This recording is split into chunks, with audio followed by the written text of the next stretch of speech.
খুব সিরিয়াসলি, খুব গভীরভাবে খেয়াল করেন কি ফ্যান্টাস্টিক ওয়েতে আল্লাহ সুবহানাহু ওয়া তাআলা আমাদেরকে জীবনের প্রত্যেকটা অনুভূতি কীভাবে গাইড করেন।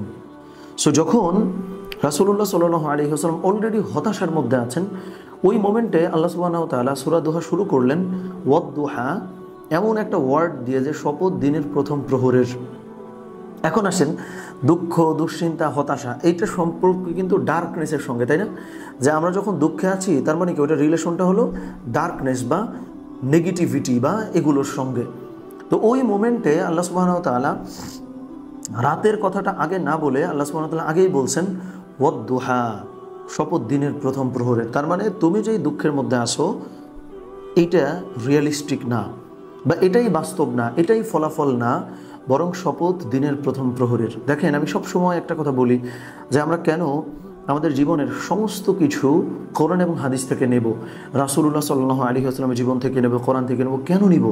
কারণ হইতেছে আমি যখন আপনাকে গাইড করতে চাইবো, আমি যখন মোটিভেট করতে চাইবো, দুনিয়াবি নানাবিধ জিনিসপত্র দিয়ে কিন্তু মানুষকে গাইড করা যায়, বাট ওই জিনিসগুলো কিন্তু ভেগ। কারণ হচ্ছে ওইটা তো কেউ একজন বানায় তারপরে বলতেছে। সেইখানে আমার কিন্তু আপনার সামনে কোনো মোটিভেশনাল কিছুই প্রেজেন্ট করতে হবে না। আমি আল কোরআনের অনুবাদ বলবো জাস্ট, আর কিচ্ছু না। আল কোরআনের ফ্যাক্টগুলো বলবো, আর কিছুই না। রাসূল সাল্লাল্লাহু আলাইহি ওয়াসাল্লাম যেগুলো করে গেছেন জাস্ট ওই জিনিসগুলো বলবো। আপনি দেখবেন সত্যিকারের মোটিভেশন ওখান থেকেই আসলে আসে। কাউকে বানিয়ে বলে সান্ত্বনা দেওয়ার মধ্যে কিন্তু কোনো মোটিভেশন নাই। সো একদম প্রথমেই আল্লাহ সুবহানাহু ওয়া তাআলা তোমার বেদনার সময়ে সুখ দিয়ে শুরু করলেন যে কী ব্যাপার, এগুলো নিয়ে মন খারাপ করতেছো কেন? ওয়াদ-দুহা, শপথ দিনের প্রথম প্রহরের। এই যে বেদনার মুহূর্তটা আছো, এটা তো টেম্পোরারি, এটা তো পার্মানেন্ট না। পার্মানেন্ট হচ্ছে দিনের প্রথম প্রহরটা, যে তুমি যত খারাপ অবস্থার মধ্যে আছো না কেন, সকাল তোমার হবেই, দিনের প্রথম প্রহর তোমার আসবেই। এইটা অ্যাসিওর করলেন আল্লাহ সুবহানাহু ওয়া তাআলা একদম প্রথমে, কিন্তু এটা নিশ্চিত করলেন। খেয়াল করছেন? এই ব্যাপারটা সবার আগে জরুরি যে কেউ একজন মন খারাপ করে আছে, কেউ একজন খুব বেদনার মধ্যে আছে। খুব সিরিয়াস কিছু বিষয় আমি কিন্তু বলবো। দেখেন, যে কেউ একজন খুব মন খারাপের মধ্যে আছে, তো ওই মানুষটাকে আপনি পজিটিভিটি দেখান। এখন আসেন, আমি খালি কি পজিটিভিটি দেখাইতেই থাকবো? সে যে মন খারাপের মধ্যে আছে, সে যে বেদনার মধ্যে আছে, এই ব্যাপারটাকে আমি অ্যাডমিট করব না? একটা মানুষ একটা খারাপ অবস্থার মধ্যে আছে, আপনি তারা মোটিভেট করছেন, তারা গাইড করছেন, আরে ভাই এগুলো কিছুই না, আরে এগুলো বাদ দাও, আরে যাওটাও, এগুলো কিছুই না। এই যে একটা অ্যাপ্রোচ, যে আপনি শুধু পজিটিভিটি দিয়ে শুরু করছেন, এগুলো নেই পড়ে আসেন, এইটা কিন্তু তার হতাশা একটা দিক থেকে বাড়ায়। কোন দিক থেকে আমি বলি? ধরেন আমার আজকে মন খারাপ, বুঝছেন? ধরেন আমার হচ্ছে মন খারাপ। এখন কেউ একজন আমার সান্ত্বনা দেওয়ার ক্ষেত্রে পুরো বক্তব্যের মধ্যে একটা বারের জন্য এইটা মানলই না যে আমার যে মন খারাপ, কেন মন খারাপ, এইটা সত্যই মন খারাপ হতেই পারে। মানে আমি যে খারাপ অবস্থার মধ্যে আসি, আমি যে ডিপ্রেশনের মধ্যে আসি, এই ব্যাপারটাকে সে মানলই না। মানে তার মানে কি আমি মিথ্যা। সো দেখেন, আল্লাহ সুবহানাহু ওয়া তাআলার অ্যাপ্রোচ একদম প্রথমে আল্লাহ সুবহানাহু ওয়া তাআলা বলতেছেন শপথ দিনের প্রথম প্রহরে যে তোমার এগুলো কিছুই না, এগুলো ইনশাআল্লাহ কেটে যাবে। মানে রাসূলুল্লাহ সাল্লাল্লাহু আলাইহি ওয়াসাল্লামকে আল্লাহ সুবহানাহু ওয়া তাআলা বলতে, খেয়াল করেন, আমার আল্লাহ আমার নবীকে বলতেছেন যে তোমার মন খারাপ করে আছো, এগুলো বাদ হয়ে যাবে, তোমার সকাল ঠিকই শুরু হবে। এরপরে দেখেন আল্লাহ সুবহানাহু ওয়া তাআলা বলতেছেন ওয়াল্লাইলি ইযা সাজা, শপথ রাতের যখন তা নিঝুম হয়। তার মানে কোনো একজন মানুষকে আপনি যখন ডিপ্রেশন থেকে বের করে নিয়ে আসতে চাইবেন, তারে শুধুমাত্র পজিটিভ কথা বললেই হবে না। সে যেই কারণে মন খারাপ, ওই ব্যাপারটা আপনি একটু স্বীকার করেন না যে আসলেই তো তোমার সঙ্গে যেটা হয়েছে আসলেই তো অনেক ভেঙে পড়ার মতো, কিন্তু তুমি ভেঙে পড়ো না, ঠিকই এগুলো চেঞ্জ হয়ে যাবে, দেখবা। তাহলে কি হয়, ব্যক্তি হিসাবে ওই মানুষটার যে মন খারাপ, সে নাহলে তো অপমানিত বোধ করবে যে সে যে মন খারাপ করে আসে বা তার যে খারাপ লাগতেছে, এই ব্যাপারটারে আপনি ভ্যালিডেটই করলেন না। তার মানে এটা কিন্তু তার জন্য কোনো মানে সামহাও তারে আপনি ইনসাল্ট করতেছেন। আবার যদি কেবলমাত্র খালি আপনি ঢোল পিটাইতেছেন, আরে ভাই এগুলো হইলে কি মানুষটাকে, আল্লাহ তুমি কেমনে যে ঠিক আছে, এগুলো আমার হইলে তো আমি শেষ হয়ে যাইতাম, এই যে এগুলা বইলে চলে আসছেন, এটাও খারাপ।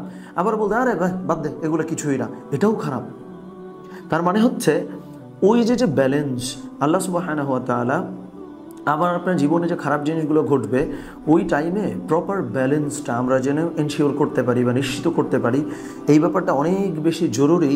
যদি আমি সত্যিকার অর্থে নিজে মন খারাপ থেকে বের হয়ে আসতে চাই, এবং যে আমিও যদি চাই যে আমার পরিচিত কোনো একজন মানুষ মন খারাপ থেকে বের হয়ে আসুক, এইটুকু আই হোপ ক্লিয়ার। যে যদি আমি চাই যে মানে এইটুকু আশা করা যায় আমি ক্লিয়ার যে যদি আমি চাই যে কেউ তার মন খারাপ থেকে বের হয়ে আসুক, তাহলে আমার দায়িত্ব হলো তাকে প্রথমত পজিটিভ কথাগুলো বলা ফার্স্ট অফ অল, এবং সেকেন্ড অফ অল সে যে আসলেই মন খারাপ করে আসে, এই মন খারাপ যে তার হইতেই পারে এই ব্যাপারটাও আপনি স্বীকার করবেন। তাহলে কি হয়, তারা আপনি রেসপেক্টও করতেছেন, তার সমস্যা থেকে বের করার জন্য চেষ্টাও করতেছেন। এমন হইল না যে তারা খালি ঢোল পিটাইতেছেন, আবার তারা আপনি গুই নেই দেখলেন না যে সেখানে মন খারাপ, বুঝছেন? সো এই প্রপার ব্যালেন্স তৈরি করাটা অনেক জরুরি যদি ব্যক্তি হিসেবে আমিও ডিপ্রেশন থেকে বের হয়ে আসতে চাই, অথবা যদি আপনি কাউরেও ডিপ্রেশন থেকে বের করে নিয়ে আসতে চান। ওকে, আই গেস এই জায়গাটুকু ক্লিয়ার। এটা হলো ফাউন্ডেশন। আরও অনেকগুলো ব্যাপার আছে, আমরা আস্তে আস্তে কন্টিনিউ করতে থাকি ইনশাআল্লাহ। পরবর্তীতে আল্লাহ সুবহানাহু ওয়া তাআলা বলতেছেন যে মা ওয়াদ্দাআকা রাব্বুকা ওয়া মা ক্বালা, অর্থাৎ আল্লাহ সুবহানাহু ওয়া তাআলা এখন বলতেছেন, ভাই পুরো ব্যাপারটা অনেক জরুরি, বুঝছেন? মানে একদম শুরু থেকে শেষ পর্যন্ত গভীর মনোযোগে যদি আমরা ব্যাপারগুলো বুঝতে পারি, তাহলে আসলেই দেখব যে হিলিং বলে যে ব্যাপারটা আছে এটা কিভাবে ওয়ার্ক করে, বুঝছেন? মানে কারোর যে মন খারাপ, আমার যে মন খারাপ, এটারে যে আমার হিল করতে হয়, মন যে ভালো করতে হয়, এইটার পুরো প্রসেসটা কিভাবে কাজ করে, এই পুরো ব্যাপারটা সূরা দুহার মধ্যে আলহামদুলিল্লাহ আছে। ওকে, সো এইখানে আল্লাহ সুবহানাহু ওয়া তাআলা 3 নম্বর আয়াতে যেটা বলতেছেন যে মা ওয়াদ্দাআকা রাব্বুকা ওয়া মা ক্বালা, যে তোমার রব তোমার ছেড়ে যান নাই, হে মুহাম্মদ তুমি কেন মন খারাপ করতেছো? হোয়াট ডাজ ইট মিন? ব্যক্তি জীবনে আমার আপনার সাথে আমি যদি রিলেট করতে চাই, তাহলে যেটা দাঁড়ায় সেটা হইতেছে, ফার্স্ট অফ অল একদম প্রথম আয়াতে আপনি তারে পজিটিভিটি দিয়ে শুরু করলেন, তার চোখের পানিটা মুছে দিলেন। 2 নম্বরে তারটা স্বীকার করলেন যে তোমার তো মন খারাপ আসলে হইতেই পারে। তার মানে কি, তারে আপনি পজিটিভ দিকে নেওয়ার চেষ্টাও করলেন, আবার সে আসলেই মন খারাপ, তারে আপনি উড়াই দেন, আরে ভাই এগুলো কি মন খারাপ করার কোনো কারণ নাকি, এইভাবে না বলে সেটা আপনি অ্যাডমিটও করলেন। 3 নম্বরে মা ওয়াদ্দাআকা রাব্বুকা ওয়া মা ক্বালা, যে তোমার রব তোমাকে ছেড়ে যান নাই, তার মানে হইল এই পয়েন্টে এসে আল্লাহ সুবহানাহু ওয়া তাআলার সঙ্গে প্রত্যেকটা মানুষের যে সম্পর্ক সেইটা বলবেন, প্লাস তারে আপনি খালি বক্তব্য দিয়ে চলে আসবেন ব্যাপারটা তা না, আপনি তারে কোম্পানি দিবেন, তারে সঙ্গ দিবেন, আরে আমি তো আছি ইনশাআল্লাহ, তুমি যে কোনো প্রবলেমে পড়ো আমারে বইলো। তার মানে হলো আপনি আপনার একজন ফ্রেন্ড বা আপনার সন্তান, আপনার পিতামাতা, কোনো একজন আত্মীয় রিলেটিভ, তারে ফার্স্ট অফ অল আপনি তারটা অ্যাডমিট করছেন, মানে পজিটিভ দিকে নিলেন, তারটা অ্যাডমিট করলেন, এইটা দিয়ে তারা ফোন কাট অফ করে দিয়েছেন, তারা আর আপনি চিনেন না, এটা না তো। কারণ আল্লাহ সুবহানাহু ওয়া তাআলা স্বয়ং বলতেছেন যে মা ওয়াদ্দাআকা রাব্বুকা ওয়া মা ক্বালা, যে তোমার রব তো তোমার ছেড়ে যায় নাই। তার মানে হইল আপনার অ্যাক্টিভিটি, আপনার কথোপকথন, এইটা দিয়ে যদি এইটা বোঝা হয়ে যায় আপনি জাস্ট বক্তব্য দিয়ে কোনো রকম পার পায়ে চলে আসতে চাচ্ছেন, সত্যিকারের অর্থে তার জন্য কোনো সাপোর্ট সিস্টেম আপনি তৈরি করছেন না, বা আপনার সন্তান আপনার সাপোর্ট মনে করছে না, বা আপনার ফ্রেন্ড আপনার সাপোর্ট মনে করছে না, আপনার পার্টনার আপনার মানে সাপোর্ট মনে করছে না, আপনার রিলেটিভ আপনার সাপোর্ট মনে করছে না, তার মানে এইটাও, এই ডিপ্রেশন থেকে দূর করার ব্যাপারটাও স্থায়ী হবে না। আমি একটা ছোট্ট গল্প বলি। একটু আগে আমি হসপিটাল থেকে আসছি, তো হচ্ছে যে আমি যখন ডাক্তারের কাছে গেলাম, সো আমার নিজের জন্য না, আমি হচ্ছে ডাক্তারের কাছে গেলাম, সো আমি একজন পেশেন্ট নিয়ে গিয়েছি।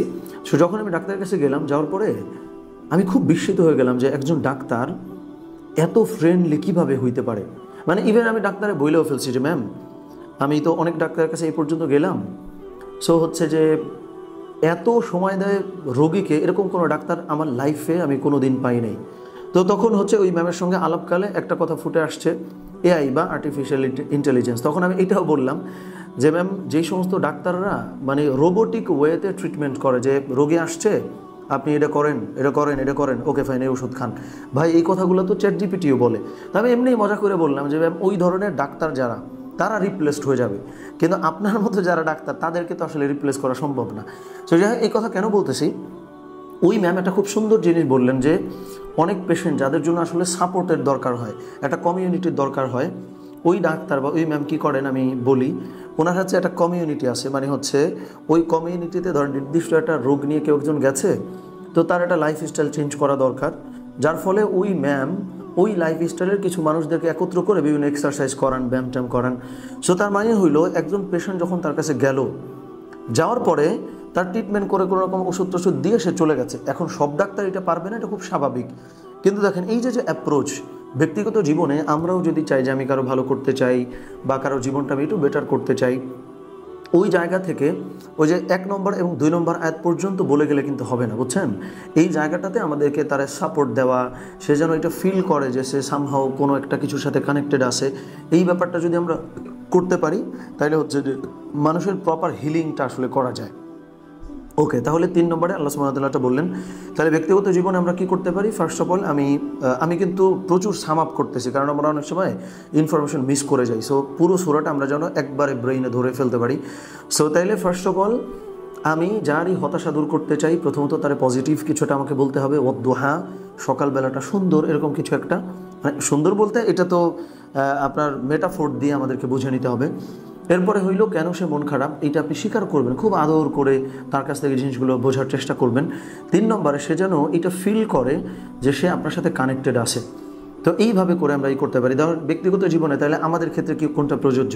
আমরা চেষ্টা করব ওরকম কোম্পানি বা ওইরকম কমিউনিটি খুঁজে বের করতে যেন আমার ব্যক্তিগত হিলিংয়ে সেটা যেন কাজে আসে, যেটা রাসূলুল্লাহ সাল্লাল্লাহু আলাইহি ওয়াসাল্লামকে আল্লাহ সুবহানাহু ওয়া তাআলা বলছেন। সো এই জায়গাটাতে আমরা স্পিরিচুয়াল ব্যাপারটা কানেক্ট করে দিব এবং হচ্ছে সোশ্যাল এই ব্যাপারটা ইনশাআল্লাহ কানেক্ট করে দিব, ঠিক আছে? ওকে, আর একটা খুবই সুন্দর সিস্টেম 4 নম্বর আয়াতে আল্লাহ সুবহানাহু ওয়া তাআলা বলতেছেন, ওয়ালাল আখিরাতু খায়রুল লাকা মিনাল উলা, আর অবশ্যই পূর্ববর্তীর চেয়ে পরবর্তীটাই তোমার জন্য উত্তম। এটা কিন্তু খুবই সুন্দর একটা সিস্টেম। কোন সেন্সে সেটা আমি ব্যাখ্যা করি। যেমন পৃথিবীতে ধরেন আজকে আমি অনেক খারাপ সময় পার করতেছি। আমরা গ্রাম বাংলায় প্রচলিত একটা কথা অনেকবার হয়তো শুনছি, যেটা আমি আগেও কোনো একটা ক্লাসে মেবি বলছি, আমার যতটুকু মনে আছে, যে যায় দিন ভালো আসে দিন খারাপ। বুঝছেন? এটা শুনছেন না, যে যায় দিন ভালো আসে দিন খারাপ, মানে যেই দিন গেছে ওটা ভালো গেছে, যেই দিন আসতেছে ওটা খারাপ। কিন্তু যদিও ওইটার অনেকগুলো মিনিং আছে, বাট আল্লাহ সুবহানাহু ওয়া তাআলা এখানে বলতেছেন যা দিন গেছে গেছে, পরের দিন আরও বেটার। দেখেন এই যে একদম ওয়ালাল আখিরা মানে পরেরটা, খয়রুন মানে হচ্ছে ভালো, মানে পরেরটা ভালো মিনাল উলা আগেরটার চাইতে। আর সারা জীবন আমরা শুনে আসছি যায় দিন ভালো আসে দিন খারাপ, মানে যা গেছে গেছে, আসবে দিন খারাপ, আসবে দিন কঠিন। কিন্তু আল্লাহ সুবহানাহু, যদিও ওইটার আর একটা মিনিংও আছে, আমি বারবার বলতেছি, বাট এই মিনিংটাও কিন্তু অনেকে নেওয়ার চেষ্টা করেন যে যা গেছে গেছে, দিন যত যাবে, যত বয়স হবে, তত রেসপন্সিবিলিটি বাড়বে, তত কঠিন, তত ঝামেলা, এগুলো বলে, খেয়াল করছেন? কিন্তু আল্লাহ সুবহানাহু ওয়া তাআলা বলতেছেন ওয়ালাল আখিরাতু খায়রুল লাকা মিনাল উলা, যে হচ্ছে পরবর্তী দিনগুলা, মানে হচ্ছে আপনার অনাগত যে ভবিষ্যৎ, সেইটা বেটার দেন ইয়োর পাস্ট। এটা আল্লাহ সুবহানাহু ওয়া তাআলা নিজে আপনাকে অ্যাসিওর করতেছেন, বা নিজে আল্লাহ সুবহানাহু ওয়া তাআলা আপনারে এই ভরসাগুলা দিচ্ছেন। এইটার মানে কি? এটার মানে হলো, আমি খুব রিয়েল লাইফ এটা উদাহরণ দেই।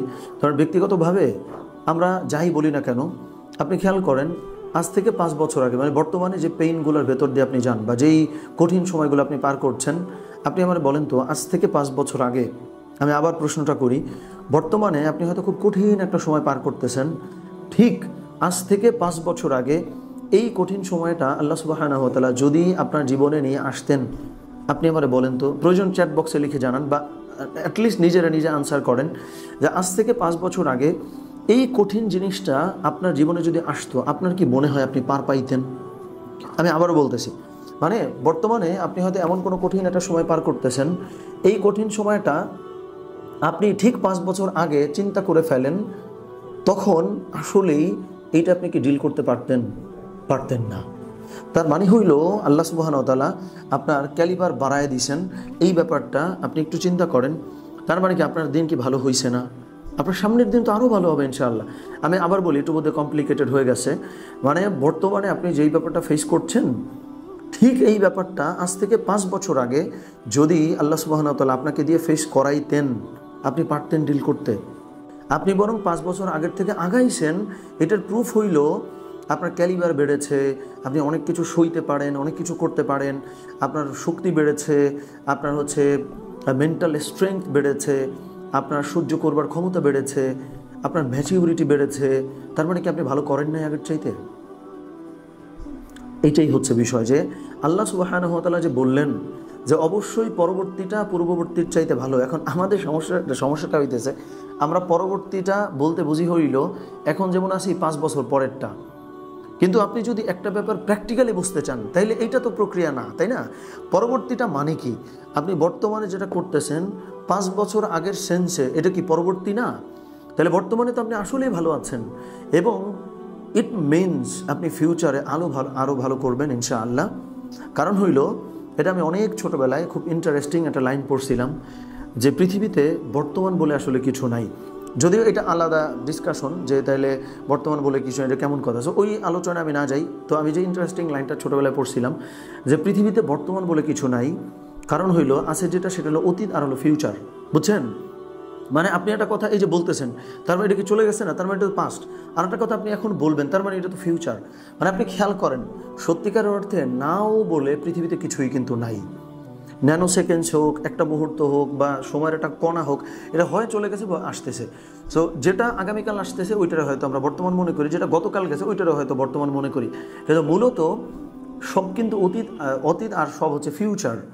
তার মানে হইল এই যে আল্লাহ সুবহানাহু ওয়া তাআলা বলছেন, খেয়াল করেন, এই যে আল্লাহ সুবহানাহু ওয়া তাআলা বলছেন যে তোমার ফিউচারটা ভালো অতীতের চাইতে, কারণ বর্তমান বলে পৃথিবীতে কিছুই আসলে নাই, বুঝছেন? তার মানে হইল আপনি বর্তমানে আসলেই ভালো আছেন, তার মানে কি ভবিষ্যতে ভালো আছেন আগের তুলনায়।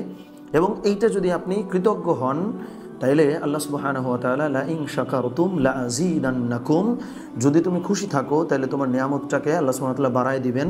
দ্যাট মিনস এই যে অতীতের তুলনায় বর্তমানে তথা ফিউচারে আপনি ভালো আছেন, এটাতে যদি আপনি খুশি হয়ে যান তাহলে আপনার আগামীকালটা সুন্দর।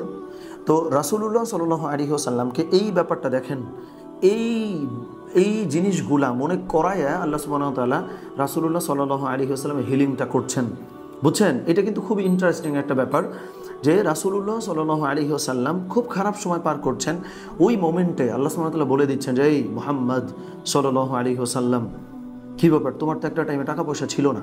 মানে আমি জাস্ট বোঝার জন্য বলছি, একটু আমরা ওইভাবে বোঝার চেষ্টা করি, ওকে? মানে কনটেক্সটটা, যে দেখো তোমার পিতা ছিল না, তোমার মাতা অনেক ছোটোবেলায় মারা গেছে, তোমার এত চক্রান্তের ভেতর দিয়ে তুমি গড়ে উঠেছো, তোমার কি দিন ঘুরে নাই? তাহলে তুমি কেন টেনশন করছো? ওরা যাই বলুক না কেন, তোমার দিন তো চেঞ্জ হবেই। সো এটাই হচ্ছে বিষয়, যে তোমার যেহেতু দিন চেঞ্জ হবে, দ্যাট মিনস বর্তমানে তুমি যেটা আছো সেটা ফার বেটার তোমার পাস্ট থেকে। So be grateful for this, তাহলে তোমার ফিউচারটা ভালো হবে। So that's the point. এই আয়াতের মূল যে মিনিং সেটা হচ্ছে যে সত্যিকারের অর্থে আমাদের দিন যত যায় আমরা তত বেটার হই, কিন্তু আমরা টের পাই না। কারণ আমাদের মুশকিলটা হইল আমরা মানুষ হিসেবে এইটা বুঝতে ভুল করি। আমি হয়তো অনেক ক্ষেত্রে রেজাল্টের ক্ষেত্রে চিন্তা করি যে আমি আগে এটা পাইতাম, ওইটা পাইতাম। আরে ভাই, ওই দিন আমি একটা আলোচনা করতেছিলাম, বুঝছেন? আমার ছোট একটা ভাগ্নে আছে, তো হচ্ছে আমরা একসাথে বসে একটা আলোচনা করছিলাম যে মানুষের বয়সের দুইটা দিক আছে। একটা দিক হলো সে পেয়ে আনন্দিত হয়, আর একটা দিক হলো সে দিয়ে আনন্দিত হয়। ধরেন একটা ছেলে বা মেয়ে, আমি ধরে নিচ্ছি উদাহরণের জন্য, তার বয়স হচ্ছে ধরেন 18 থেকে 20, বা আমি ধরে নিলাম 18 বছর পর্যন্ত সে পেয়ে আনন্দিত হবে। এটাই তো স্বাভাবিক যে সে বোনের বাড়িতে যাবে, বোন তার আদর করবে, দাদা বাড়ি যাবে, নানা বাড়ি, সমস্ত জায়গায় সে শুধু পাবে, এইটাতে তার আনন্দ। সেই ওই ছেলে বা মেয়ে সে 18 যখন পার হয়ে গেছে বা 20 যখন পার হয়ে গেছে, তার আনন্দটা হলো দিয়ে। কারণ কি, সে একটা টাইমে ভাগ্নে হিসেবে মামার কাছ থেকে আদর পাইছে, তো সে যখন 18 হয়ে গেল বা 20 হয়ে গেল, বা হচ্ছে আরও বড় হয়েছে, তখন তার কোনো একটা বোনের হয়তো ছেলে বা মেয়ে হয়েছে, তখন সে তার ভাগ্নের জন্য করে আনন্দিত হবে। This is the process. So এখন আপনি আসেন হলো দেওয়ার বয়সে, কিন্তু আপনি খালি ফ্রাস্ট্রেট হয়ে হইতেছেন, কী রে আমি তো পাইতাছি না, ছোটোবেলায় তো ভালো ছিল। আরে ভাই, ছোটোবেলা ভালো ছিল পেয়ে, এখন বড়োবেলা ভালো হবে দিয়ে। This is the cycle. এইভাবেই তো আপনি প্রপার আনন্দটা পাবেন জীবনের। সো এই মানে পার্টিশন আমরা অনেকে বুঝি না, এই পার্টিশন আমরা অনেকে করতে পারি না। দ্যাটস ওয়াই আমরা অপ্রয়োজনে ফ্রাস্ট্রেশনে পড়ি, অপ্রয়োজনে মন খারাপ করি। সো এই ব্যাপারটা আমরা ইনশাল্লাহ মেনে চলবো, ওকে? এই জায়গাটা আমরা মোটামুটি কী করলাম, ক্লিয়ার হইল যে সত্যিকারের অর্থে প্রেজেন্ট বলে কিছুই নাই, সবই ফিউচার, সবই পাস্ট। তো আল্লাহ সুবহানাহু ওয়া তাআলা বলে দিয়েছেন তোমার যেটা ফিউচার নিঃসন্দেহে সেটা ভালো অতীতের চাইতে। সো আমাদেরকে চেষ্টা করা লাগবে বর্তমানটা, যেটাকে ফিউচার আমি বললাম, সো এইটাকে সুন্দর করবার চেষ্টা করা, এবং অতীতগুলোকে মনে করা যে আমি বর্তমানে এমন একটা কিছু পার করতেছি, এইটা আমি 5 বছর আগে তো আসলেই সহ্য করতে পারতাম না, এখন তো আমি পারছি আলহামদুলিল্লাহ। তার মানে তো ভাই আপনি বড় হয়েছেন, তো এটাই কি আনন্দ না? কারণ ওই যে পার্টিশনটা তো আপনার বোঝা লাগবে যে আমি এখন কি পাওয়ার টাইম নাকি দেওয়ার টাইম। সো যাই হোক, এইটা আল্লাহ সুবহানাহু ওয়া তাআলা রাসূলুল্লাহ সাল্লাল্লাহু আলাইহি ওয়াসাল্লামকে হিল করলেন, এইভাবে বোঝায়, যেটা আমরা সূরা দুহার 4 নম্বর আয়াত থেকে পেলাম, আলহামদুলিল্লাহ। ওকে, এরপরে আল্লাহ সুবহানাহু ওয়া তাআলা এই 4 নম্বর আয়াতের সাথে মিলায় বলছেন ওয়ালা সাউফা ইউতিকা রাব্বুকা ফাতারদা। ওয়ালা সাউফা, সুবহানাল্লাহ, এটা আমার আল কোরআনের অনেক প্রিয় একটা আয়াত, অনেক প্রিয় একটা আয়াত, সুবহানাল্লাহ, যে আমার আল্লাহ আমাকে ডেকে বলছেন যে ওয়ালা সাউফা ইউতিকা, ভবিষ্যতে তোমাকে এত দেয়া হবে, এত দেয়া হবে, এত দেয়া হবে, তোমার রব তোমাকে এত দেবেন, ফাতারদা, তুমি তো খুশি হয়ে যাবা। কেন? ইমাজিন আল্লাহ সুবহানাহু ওয়া তাআলা আপনার এডাইকে বলতেছেন, আমি একটু ইনফর্মাল ওয়ার্ড ইউজ করতেছি, যে আপনারে ডেকে আপনার আল্লাহ ডেকে বলতেছেন, কি রে তুমি মন খারাপ করতেছো কেন, তোমার এত দিব তুমি তো খুশি হয়ে যাবা। একজন মুমিন হিসাবে যে এই আয়াতকে বিশ্বাস করে না, কেবলমাত্র সান্ত্বনা মনে করে, আমি ফতোয়া দিতেছি না, সে কি আসলেই আপনার মনে হয় যে সে মুমিন থাকবে? মানে যেখানে আল্লাহ সুবহানাহু ওয়া তাআলা নর্মালি যদি এই কথাটা বলতেন যে তোমারে যা দিব তুমি খুশি হয়ে যাবা, ওইটাই তো এনাফ ছিল। সেইখানে আল্লাহ সুবহানাহু ওয়া তাআলা, যারা মোটামুটি আরবি বুঝি তারা হয়তো জানি যে এইখানে আল্লাহ সুবহানাহু ওয়া তাআলা ওয়া লা মানে হলো শিওর বা নিশ্চিত, সাউফা মানে শিওর বা নিশ্চিত, এরপরে আবার এখানে বলতেছেন ফা মানে অবশ্যই পাইবা। তার মানে আপনি দেখেন যেইখানে আল্লাহ সুবহানাহু ওয়া তাআলা নর্মাল টোনে কোনো কথা বললে সেটাই আমাদের জন্য অবশ্যম্ভাবী হইতো, সেখানে এত ছোট একটা আয়াতে আল্লাহ সুবহানাহু ওয়া তাআলা তিনবার নিশ্চয়ই, শিওর, অবশ্যই এই ধরনের টার্মগুলো ব্যবহার করে বলতেছেন যে তোমার আমি এত দিব তুমি তো খুশি হয়ে যাবা। এই ব্যাপারটাতে যদি আপনি বিশ্বাস না করেন, আপনার কি মনে হয় যে আপনি মুমিন থাকবেন? আর এই ব্যাপারটাতে যেই মোমেন্টে আপনি বিশ্বাস করছেন, ওই মোমেন্টে আসলেই হতাশার কারণ থাকা উচিত, কিন্তু হতাশ কি আমার থাকা উচিত? বুঝছেন কথাটা? আমি আবার বলি, হতাশার কারণ থাকা উচিত, কিন্তু হতাশ তো থাকা উচিত না। আপনার জীবনে এমন বহু কিছু ঘটবে যেগুলো হতাশার কারণ, বাট অ্যাজ আ মুমিন আপনি তো হতাশ না। তার মানে কি আমি আপনার কারণটা ডিনাই করলাম না, আপনার মানে হচ্ছে বিহেভিয়ারটা কেমন হবে সেটা বললাম। যে একটা দুর্ঘটনা ঘটছে বা একটা মন খারাপের কারণটা ঘটছে, ইটস ট্রু। আপনার মন খারাপ লাগতে পারে, দ্যাট ইজ অলসো ট্রু, কিন্তু অ্যাজ আ মুমিন আপনি আপনার বিহেভিয়ারটা কেমন হবে? আপনি কি হচ্ছে যে আপনার প্যাটার্ন চেঞ্জ করে ফেলবেন? আপনি কি মানুষের সাথে ব্যবহার করবেন এমনভাবে যে হচ্ছে আপনি খুব হতাশ? না তো। আনফর্চুনেটলি অনেক সময় এটা আমাকেও পেয়ে বসে। আল্লাহ আমাকে হেফাজত করেন, আমাদের সকলকে হেফাজত করেন, যে আপনার জীবনে হতাশার অনেক কারণ থাকবে। এই কারণ তবে আমি ডিনাই করতেছি না, কারণ থাকুক, কিন্তু আপনি কি হতাশ হবেন? আপনি হবেন না। তার মানে হইল আপনি কারণটার আলাদা করতে পারেন, আপনাকে আলাদা করতে পারেন, মাঝখানে দেয়াল ক্রিয়েট করতে পারেন। আপনি ফিলিংয়ের পার্থক্য বোঝেন, বিহেভিয়ারের পার্থক্য বোঝেন, এক্সটার্নাল ফোর্সের পার্থক্য বোঝেন, ইন্টারনালি আপনি কিভাবে আচরণ করবেন সেইটা বুঝেন। প্রত্যেকটা জিনিস আপনি যখন বুঝতেছেন, তখন হতাশার কারণ জীবনে থাকবে, হতাশ আপনাকে হওয়া যাবে না, যেটা আমরা সূরা দোহার 5 নম্বর আয়াত থেকে পেলাম। কারণ আল্লাহ সুবহানাহু ওয়া তাআলা বলে দিয়েছেন যে তোমার আমি এত দিব তুমি খুশি হয়ে যাবা। রাসূলুল্লাহ সাল্লাল্লাহু আলাইহি ওয়াসাল্লামকে ডেকে আল্লাহ সুবহানাহু ওয়া তাআলা এই কথা বলেছেন। সো আমার জীবনে ধরেন হতাশার কারণ আছে, এখন ভাই এটার ফায়দাটা কি? ধরেন হতাশার কারণ আছে, ভাই আমি হতাশ না, এটা কেমনে হয়? হতাশার কারণ আছে, আপনি হতাশ না, এর মানে হইল আপনি আপনার প্রবলেমগুলোকে সলভ করার চেষ্টা করতে পারবেন। আপনার জীবনে 3টা দুর্ঘটনা ঘটছে, ওকে, এটা কি হতাশার কারণ, তাই না? সো 3টা ঘটনা ঘটছে, 2টা মানুষ, একটা মানুষ হলো তার জীবনে হতাশার ঘটনাও আছে, সে হতাশ, এই মানুষটার লাইফে কোনো রেজাল্ট নাই। পক্ষান্তরে আরেকজন মুমিন যার জীবনে হতাশার ঘটনা আছে, এটা সত্য, কিন্তু সে যখন হতাশ না, তখন সে ওই ইভেন্টস বা ওই ঘটনাগুলারে সে মনে করবে যে ওইটা একটা এক্সটার্নাল জিনিস, ওইটা আমার কাছে এসেছিল পরীক্ষার জন্য, সো এটা আমার রেসপন্সিবিলিটি, আমি কিভাবে রিয়্যাক্ট করে আল্লাহ সুবহানাহু ওয়া তাআলাকে খুশি করতে পারি। বুঝছেন পার্থক্যটা? তার মানে আপনার জীবনের ঘটনাগুলোর আপনি ডিনাইও করছেন না, আবার ওই ঘটনার ফলে আপনি আক্রান্ত হয়ে ধ্বংসও হইলেন না। So that's the strategy. যদি অ্যাজ আ মোমেন আমি যদি ভালো লাইফ লিড করতে চাই বা ভালোভাবে জীবনযাপন করতে চাই, ঠিক আছে, যেটা আমরা 5 নম্বর আয়াতে পেলাম, আল্লাহ সুবহানাহু ওয়া তাআলা আমাদেরকে জানাইলেন।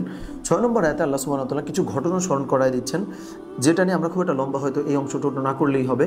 একটু আগে যেহেতু আমরা বললাম যে হচ্ছে আল্লাহ সুবহানাহু ওয়া তাআলা অতীতের অনেক ভালো কিছু স্মরণ করায় দিচ্ছেন, যেটা আমিও এখানে বলবার চেষ্টা করলাম, যে বর্তমানে আপনি এমন সব কিছু ফেস করছেন যেটা 5 বছর আগে যদি আপনার সাথে হইতো, আপনি আমারে বলেন আসলে ডিল করতে পারতেন?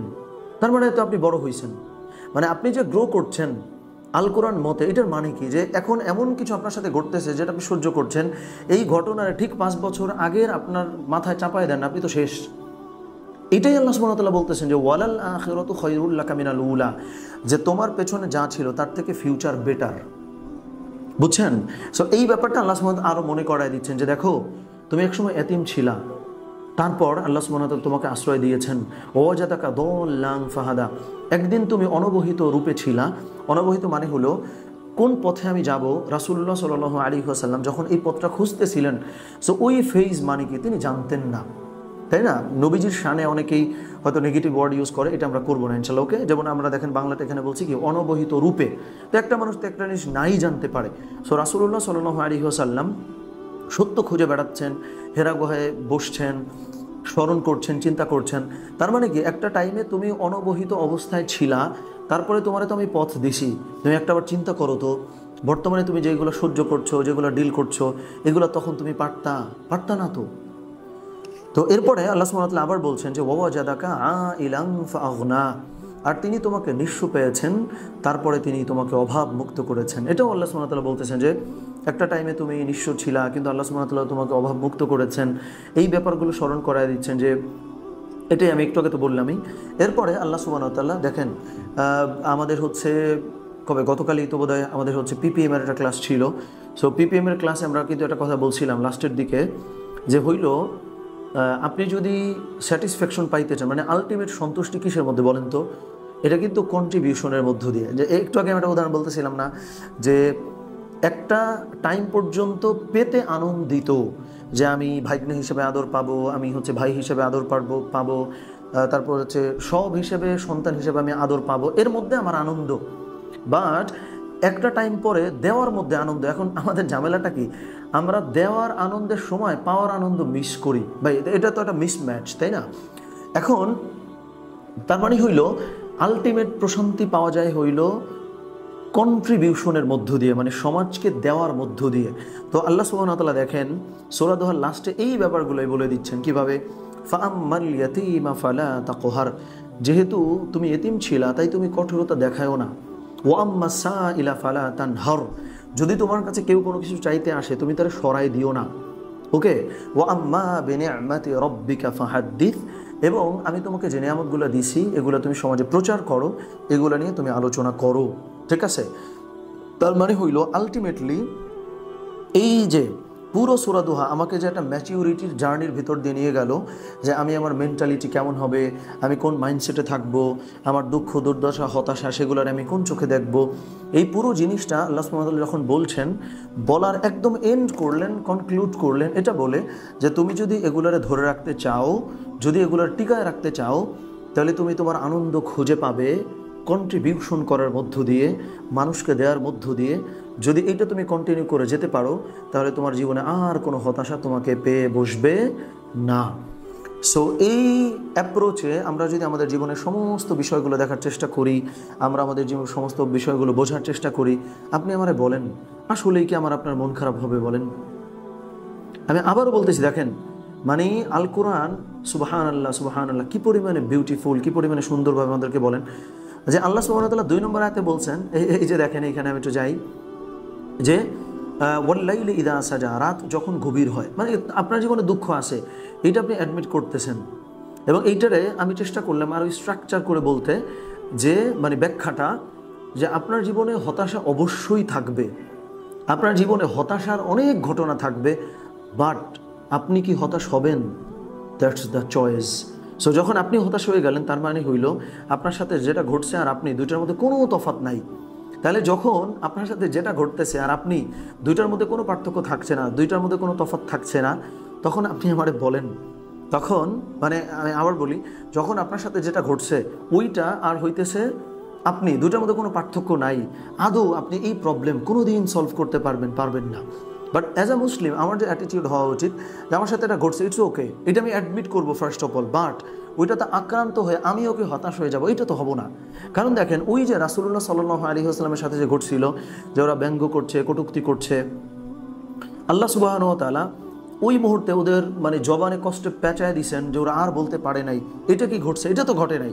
মানে নবীজিকে হতাশ করবার মতো ঘটনাগুলো তখনও ছিল, কিন্তু রাসূলুল্লাহ সাল্লাল্লাহু আলাইহি ওয়াসাল্লামের মাইন্ডসেট বা অ্যাটিটিউড আল্লাহ সুবহানাহু ওয়া তাআলা চেঞ্জ করায় দিলেন, যে না, তোমাকে এইভাবে চিন্তা করা যাবে না। তার মানে হইল আপনার জীবনেও হতাশার ঘটনা থাকবে, মানে ইটস ট্রু, কিন্তু আপনি হতাশ হবেন কিনা দ্যাট ইজ ইউর চয়েস, সেটা হলো আপনার পছন্দ।